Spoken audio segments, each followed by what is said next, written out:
heading now to Europe. The Hungarian government's decision to block its borders to asylum seekers is stranding thousands of people and intensifying pressure on Croatia, Serbia and Slovenia to allow more of them through to northern and western Europe. But in Germany, thousands of protesters are turning out to weekly demonstrations against their government's policy to open the door to hundreds of thousands of migrants, as Anne Barker reports.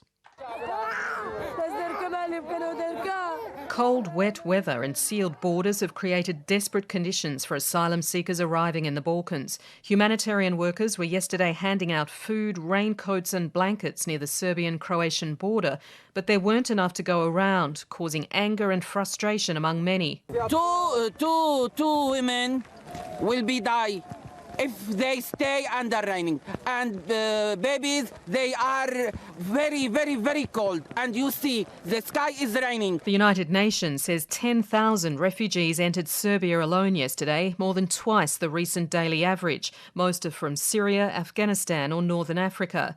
But since Hungary sealed its borders last week, the flood of asylum seekers has been diverted to Slovenia, which has now imposed a daily limit of 2,500, forcing Croatia and Serbia to deal with the rest. Serbia says it can't solve the crisis on its own, and Croatia yesterday shut its doors, leaving thousands of people stranded in a muddy no-man's land between the two countries. Melita Sunjic from the Office of the UN Commissioner for Human Rights says the situation is unacceptable. We have for months been saying that this is an international crisis and it cannot be resolved by one country opening and one country closing borders. We need a holistic approach of the European Union. These people were already in EU territory. Then they didn't get an asylum procedure which they're entitled to, so they had to move irregularly over half of the Balkans, only to end up at a closed EU border. This is not acceptable. We need this solution and we need it fast. Suddenly, without warning, Croatia opened its borders, allowing thousands of migrants in to continue their journey north. Most eventually hope to reach Germany or Sweden.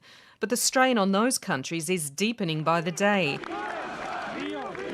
In Dresden last night, thousands of Germans took to the streets attacking the German government's policy to accept 800,000 or more asylum seekers this year.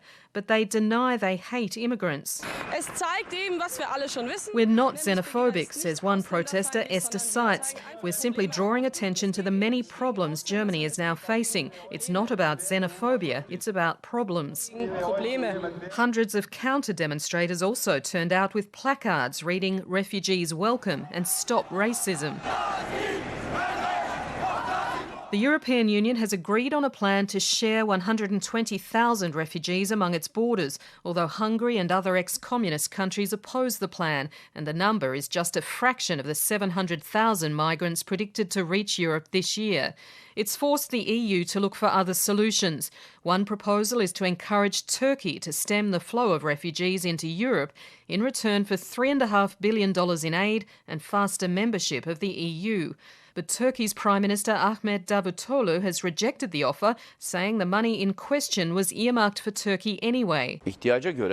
We would never accept a deal assuming we gave this money to Turkey so the refugees should stay there. And I told this to Merkel. Nobody should expect Turkey to become a country housing all migrants, like a concentration camp. Turkey says it wants the aid money as additional cash to be reviewed every year. And that report from Anne Barker.